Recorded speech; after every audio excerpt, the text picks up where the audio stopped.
On our circle, we're going to start with the center point. From there, we can draw our radius. Our radius is going to extend from the center to the outside edge of the circle. Since we now know where our radius is, we can find our diameter. Our diameter is going to be twice as long as the radius because it goes from one edge through the middle to the opposite edge of the circle. So radius is half the diameter, or diameter is twice the radius. Since circles don't have edges, we can't find their perimeter because we can't find the sum of all the edges. Instead, we find the distance around the circle by finding the circumference. So the outside edge of our circle is going to be our circumference.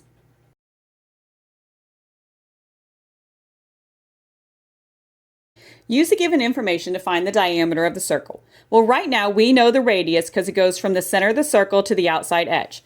We also know that the diameter is going to be twice the radius. So to find our diameter, we're going to multiply 2 times our radius of 7 to give us a total diameter of 14 inches.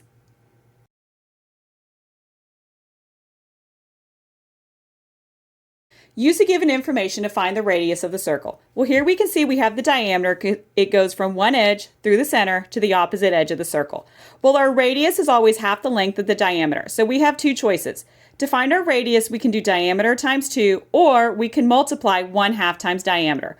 Well, either way, our diameter is going to be 22, so plug that into either equation and solve, and we come to the same conclusion that our radius is 11 centimeters.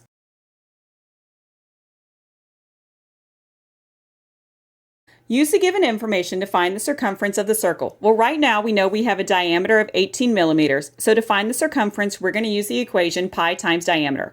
We're going to do a decimal approximation, so we're going to use about 3.14 for pi, and then we're going to use our diameter of 18. So when we multiply those together, we get our best estimate of circumference being 56 and 52 millimeters.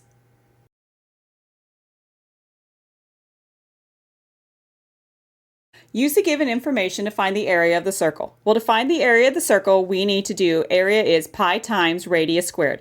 Well, we know our radius is 5 feet, and for pi, we're going to use the decimal approximation of 3.14. So 3.14 times 5 squared. Order of operations tells us to do exponents first, so 5 squared is 25. Multiply that by our 3.14 for pi, and our area comes out to be about 78.5 square feet.